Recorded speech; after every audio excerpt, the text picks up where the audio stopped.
Good morning students. तो कल की क्लास में हम लोगों ने कुछ सॉल्ट्स पढ़े थे, जैसे NaCl हमने पढ़ा, बेकिंग सोडा, बेकिंग पाउडर पढ़ा। और कल की क्लास में मैंने एक क्वेश्चन छोड़ा था। दैट क्वेश्चन वाज कि हम बेकिंग पाउडर क्यों यूज करते हैं। देखो, जब भी आपके पास NaHCO3 को हम यूज करते हैं, सपोज मैंने खाने के अंदर खाली NaCO3 यानी कि बेकिंग सोडा को यूज किया, तो अगर मैं खाने में सिर्फ और सिर्फ बेकिंग सोडा को यूज करूंगा तो मेरे पास क्या ड्रॉबैक होगी, इसको ध्यान से समझते हैं। देखिए, बेकिंग सोडा जब हीट होता है, गर्म होता है, तो एक सोल्ट में कन्वर्ट होता है जिसको सोडियम कार्बोनेट बोलते हैं। ये क्या, sodium bicarbonate, this is sodium carbonate. अब जैसे ये सोडियम कार्बोनेट बनेगा, ये सोडियम कार्बोनेट क्या है, एक बीटर सोल्ट है, कड़वा सोल्ट है, बिटर है। बेकिंग सोडा बिटर नहीं होता, लेकिन हीट होने के बाद ये थोड़ा कड़वापन दे सकता है हमारे केक को। और ये कैसा होता है, बेसिक होता है। इस सोल्ट का नेचर कैसा होता है, बेसिक।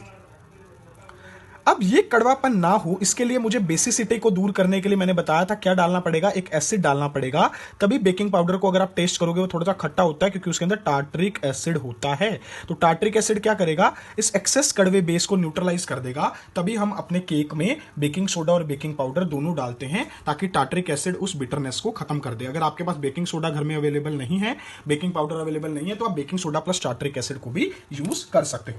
आज का जो हमारा इंपॉर्टेंट सोल्ट रहेगा, that important salt is washing soda. This is a salt number 3, most important salt. कई बार एग्जाम में इस पे क्वेश्चन आए हैं। अब क्या क्या क्वेश्चन आए हैं वो भी अच्छे तरीके से देख लेते हैं। लेकिन वॉशिंग सोडा जो है, देख लेते हैं। लेकिन वॉशिंग सोडा जो है, वॉशिंग सोडा का जो फॉर्मूला होता है, that is Na2CO3.10H2O। Done. This 10H2O is water of crystallisation. इसको बोलते हैं water of crystallisation. Water of crystallisation basically water molecules हैं जो अटैच होते हैं किसी भी क्रिस्टल के साथ। 10 वाटर डॉट लगा के जब हम वाटर लगाते हैं तो क्रिस्टल 3D स्ट्रक्चर के साथ कुछ वाटर मॉलिक्यूल एसोसिएटेड होते हैं, उसको वाटर ऑफ क्रिस्टलाइजेशन बोला जाता है। तो यहां तक आपको समझ में आया, वाटर ऑफ क्रिस्टलाइजेशन Na2CO3.10H2O। तो ये फॉर्मूला किसका होगा, वॉशिंग सोडा। अब वॉशिंग सोडा को बनाना बहुत आसान है। सबसे पहले हम फॉर्मेशन की रिएक्शन अगर देखें तो सबसे पहले तो हमें वही बनाना, baking soda. NH3 plus CO2 plus H2O plus NaCl, ये चार चीजें हमने कंबाइन की थी, तो क्या बन गया था हमारे पास, NaHCO3। Clear, this is a reaction number 1। Washing soda 3 reaction से बनता है। There are 3 reactions. First one is this. Second reaction is, इसी NaCO3 को हम क्या कर देंगे, हीट। जैसे ही हमने NaCO3 को हीट किया तो मेरे पास क्या आ जाएगा, Na2CO3 will be formed. Done. And the reaction number 3, इस Na2CO3 में हम वाटर ऐड करेंगे पर्टिकुलर कंडीशंस के साथ। 10 मॉलिक्यूल वाटर के हम ऐड करवा देंगे, तो मेरे पास क्या बन जाएगा, Na2CO3.10H2O, जिसको मैं क्या बोल दूंगा, this is our washing. So these are the 3 reactions जिसे हमने वॉशिंग सोडा कैसे बनता है ये समझ लिया। अब वॉशिंग सोडा की कुछ एप्लीकेशंस हैं। अगर मैं एप्लीकेशंस की बात करूं तो सबसे इंपॉर्टेंट एप्लीकेशन है वॉशिंग सोडा क्लीनिंग सिरप्स में, डिटर्जेंट्स में यूज होता है। साथ में ये हार्डनेस ऑफ वाटर को भी रिमूव करता है। Remove hardness of water. Hardness का मतलब क्या होता है, कहीं पानी खारा खारा पानी होता है, नलके का पानी जैसे खारा होता है, तो उसको हार्ड वाटर बोलते हैं। अगर उसकी हार्डनेस हमने रिमूव करनी है तो भी हम इस वॉशिंग सोडा को यूज कर सकते हैं। Is that clear. तो हमने वॉशिंग सोडा के बारे में पढ़ लिया।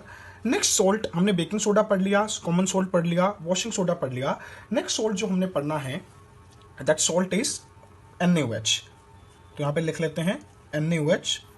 आप कहोगे NaOH तो सर बेस है, सोल्ट में क्यों है, क्योंकि सोल्ट ये इंपॉर्टेंट सोल्ट्स का कंपोनेंट है, इसलिए इसको इसी कैटेगरी में रखा, सोडियम हाइड्रोक्साइड। अब याद रखोगे, सोडियम हाइड्रोक्साइड जो है दैट इज NaOH, इसको किस प्रोसेस से बनाया जाता है, इसको बनाया जाता है with the help of chlor alkali process. इसको किससे बनाया जाता है, with the help of chlor alkali process. What is chlor alkali process? In chlor alkali process what we are doing, we will do the electrolysis of, electrolysis जैसे water की थी, electrolysis of molten NaCl is done and we get chlorine at anode, hydrogen at by product. हम electrolysis करवाते हैं और electrolysis के बाद हमें ये प्रोडक्ट मिलते हैं। अब समझते हैं कैसे।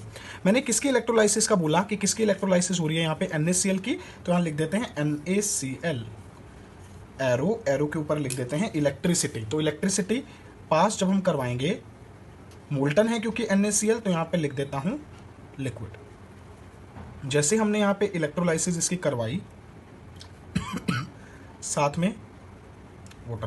देखिए मोल्टन भी बोल सकते हैं, मेनली हम ब्राइन के साथ करवाते हैं। दिस इज ब्राइन, पानी और नमक, मोल्टन नहीं आएगा, ब्राइन आएगा। पानी और नमक का जो घोल होता है उसको ब्राइन बोलते हैं। तो क्या बन जाएगा, NaOH, साथ में मेरे पास बाई प्रोडक्ट बनेंगे Cl2 और H2। अब ये बाई प्रोडक्ट क्या है, कहाँ पे बनते हैं, इसके बारे में मैंने आपको बता दिया है। हाइड्रोजन बनता है कैथोड पे, क्लोरीन बनती है एनोड पे, और ये मेरे पास मेन प्रोडक्ट आ गया, that is sodium hydroxide. Is that clear. तो यहाँ पे मेरे पास इलेक्ट्रिसिटी पास करने पे सोडियम हाइड्रोक्साइड बन गया, और इस पूरे प्रोसेस को बोला जाता है chlor alkali process. Is that clear. इसके अलावा हमारा जो नेक्स्ट सॉल्ट है, ये सॉल्ट हमने सॉल्ट नंबर 3 किया आज, सॉल्ट नंबर 4 किया। ये सॉल्ट की रिएक्शंस प्रिपरेशन आपको करनी है। NaOH के क्या क्या काम है आप पढ़ सकते हो। बेस है, बहुत सारी इंडस्ट्रीज में केमिकल्स बनते हैं उसमें यूज होता है, सोप बनता है उसमें यूज होता है। तो ये पढ़ने वाली चीजें हैं, आप पढ़ सकते हो। नेक्स्ट जो हमारे पास सॉल्ट आएगा, this salt is bleaching powder.